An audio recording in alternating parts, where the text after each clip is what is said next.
Di tengah jalan, sang murid memberanikan diri untuk bertanya. Apa kata murid ini? Wahai Tuhan, wahai Tuhanku, Tuhan kan sudah tua, kemudian sulit pula berjalan, lumpuh sebelah kan. Kenapa Tuhan harus memaksakan diri pergi ke masjid? Tuhan kan ada uzur, sakit. Sholat di rumah saja, tak usah malah ke masjid. Apa jawaban gurunya? Ada yang perlu kita renungkan di bawah. Tahukah kalian azan itu? Tahukah kalian azan itu? Siapa yang memanggil sebenarnya? Itu bukan hanya panggilan muazzin. Azan itu pada hakikatnya adalah panggilan Allah. Allah yang memanggil. Kalau Allah yang memanggil, merangkakkan saya akan tetap ke masjid. Karena ini panggilan Allah. Namanya Pak Bulan, si Bulan yang azan. Tapi pada hakikatnya Allah yang memanggil kita untuk azan. Sampai ada ulama mengatakan, kalau ada orang yang pergi ke masjid karena mendengar suara azan, itu masih orang yang lalai. Maka azan itu mengingatkan kepada orang yang lalai. Sedangkan saya kata beliau bukanlah orang yang lalai. Karena itu sebelum azan dikumandangkan, saya harus duduk di masjid. Jauh rumahnya, lumpuh badannya, tapi tetap ke masjid. Kita katakan jauh rumah kita, ada kendaraan yang Allah kasih. Adalah sayangnya Allah sama kita di Bapak Ibu. Jauh rumah kita, ada kendaraan Allah kasih. Itu pun kadang berat ke masjid. Tapi jangan tanya apa cita-cita. Masuk surga lah Ustaz. Kalau bisa surga Firdaus. Kalau cita-cita luar biasa, itu masjid malas. Ini kan nyambung di Bapak Ibu. Ada seorang sahabat, cerita ini dan masyhur, tapi untuk memberikan inilah kepada kita motivasi terus untuk istiqomah masjid. Abdullah bin Maktum, dia buta, tua, buta. Setiap waktu ke masjid Nabawi. Cuma subuh dia payah. Kalau zuhur, asar, maghrib, isya, seolah bisa. Ada yang menuntut, tapi subuh tidak ada. Dia tanya kepada Rasulullah, ya Rasulullah, boleh tak saya sholat di rumah ya Rasulullah? Sholat di rumah, karena saya di kondisi buta ya Rasulullah, dan tua buta lagi. Nabi awalnya tak menjawab pertanyaan Abdullah bin Maktum, sehingga akhirnya Abdullah bin Maktum pun meninggalkan Nabi. Tapi tak jauh Abdullah bin Maktum meninggalkan Nabi, dipanggil oleh Rasulullah, ya Abdullah, sini dulu. Ada apa ya Rasulullah? Nabi tanya, hal sami'tan nida, kau dengar suara azan? Azan kau dengar? Kalau azan saya dengar ya Rasulullah. Kalau kau dengar suara azan, tidak ada alasan bagimu untuk tidak ke masjid. Begitulah Nabi kalau sudah cerita masjid ini Bapak Ibu. Nabi tak menjawabnya dengan perasaan. Kalau perasaan kan, tega kali lah Nabi ini. Udah orang yang tua, buta, kasih dispensasi kenapa lah, kasih keringanan kenapa, biarkanlah izinkan sholat di rumah. Tak begitu. Nabi menjawabnya dengan wahyu, dengan iman. Orang yang mendengar azan, tak ada alasan bagi dia untuk tidak datang ke masjid, tetap ke masjid. Sampai begitulah Nabi tegasnya kalau sudah cerita masjid di orang. Sampai dalam sebuah Islam dikatakan, la uharriqanna buyutahum, laki-laki yang sholat fardunya di rumah saya akan bakar rumah mereka. Sampai begitu kerasnya dan urusan masjid ini.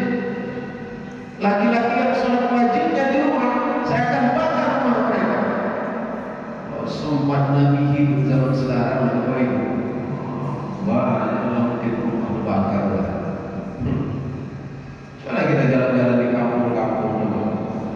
Kadang kampung kakaknya ada 100 kakak. Sesekali kita singgah ke masjid, sholat zuhur kita situ. Coba itu berapa yang ada? 4-5 orang. apalagi subuh. Inilah tanda-tanda kehancuran umat Islam, di mana kita terlalu jauh dari masjid.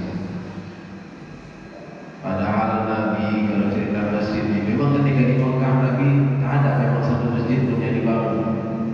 Hampir 13 tahun kan Nabi sebelum hijrah ke Madinah, tak ada satu masjid pun dibangun. Karena apa? Karena memang kondisi umat Islam saat itu luar biasa, lemah dibuli.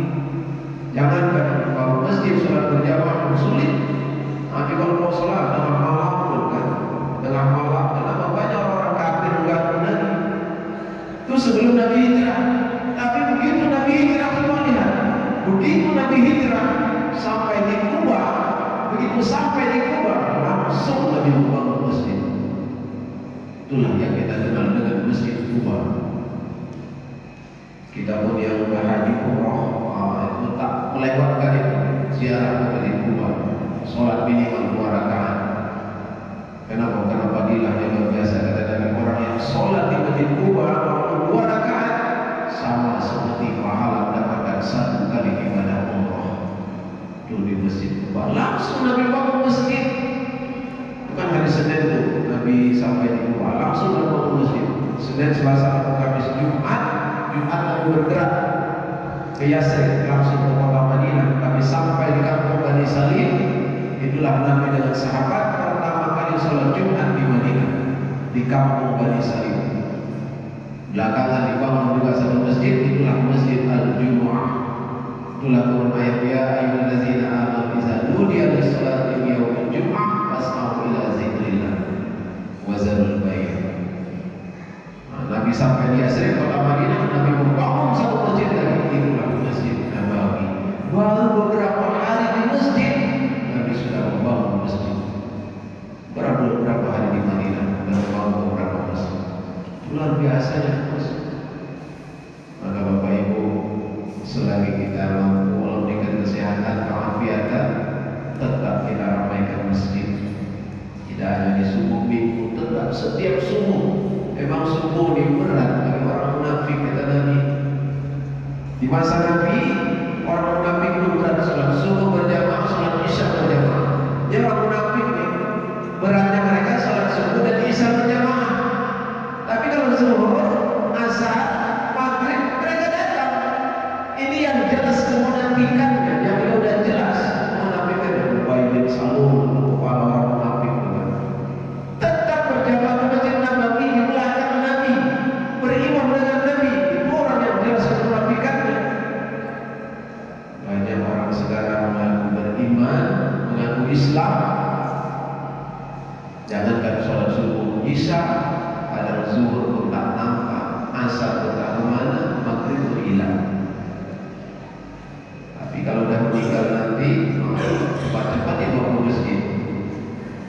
Diletakkan tak pula di belakang, mesti di depan. Imamnya pula baik hati kan, diletakkan di depan. Jadi hati-hatilah kita. Bapak Ibu yang dirahmati dan dimuliakan, ini dalam rangka Fastabiqul Khairat. Sekali lagi lah, yang kedua yang kita masuk. Kalau di jabatan bos lagi, ada sifatnya umum. Apa yang kedua yang harus kita kejar dalam hidupnya Bapak Ibu? Wasari'u ila maghfirah. Kejarlah ampunan Allah Subhanahu wa ta'ala. Kejar ampunan Allah. Kenapa? Siapalah kita yang hadir di Bapak Ibu yang tak ada dosanya? Ada kira-kira kita yang hadir yang tak ada dosanya? Rasanya berat. Kalaupun ada saya ada dosa, justru pengakuan dia itu menunjukkan dosa. Merasa enak, merasa suci, itu juga bagian dari dosa. Kenapa? Nabi yang maksum saja tetap bertaubat kepada Allah. Wa inni la astaghfirullah bil yawmi atamma. Saya kata Nabi beristighfar minta ampun kepada Allah tak kurang 100 kali setiap hari. Dalam hadis lain 200 kali. Apa? 70 kali minta ampun kepada Allah. Bapak Ibu, cerita taubat ini ada satu hadis Nabi Sallallahu Alaihi Wasallam yang mampunya begini. Ini perlu juga kita renungkan ini. Ada seseorang yang bertobat, kata Nabi, sudah bertahun-tahun dia bertobat, tapi taubatnya tidak diterima. Kenapa tidak diterima? Nah, ini yang perlu kita lihat. Ada orang yang sudah bertobat, bertahun-tahun dia bertobat, tapi taubatnya tak diterima Allah. Bahkan kata Nabi, seandainya penduduk bumi ini memohonkan ampun untuk dia, tapi permohonan ampun itu pun tak diterima Allah. Kenapa? Apakah karena terlalu besar dosanya? Bukan itu. Bukan karena terlalu besar dosanya, Bapak Ibu. Kenapa taubat seseorang itu tak diterima? Karena setiap dia mengenal dosanya, yang muncul dalam dirinya adalah perasaan senang dengan dosa, gembira dengan dosa. Lihat dia bertobat, dan sekian tahun dia bertobat, kemudian dia berubah akhlaknya jadi baik. Tapi ketika dia teringat dengan dosa yang lalu, senang hatinya. Ketika senang hati itu juga bagian dari dosa. Jadi hati-hati kita lihat. Taubat itu kan intinya an-nadam, menyesal. Menyesal, itulah taubat. Inti taubat itu menyesal. Jadi kalau ada orang sudah bertobat, karena dia bertobat, tapi bukan karena menyesal, ini bukan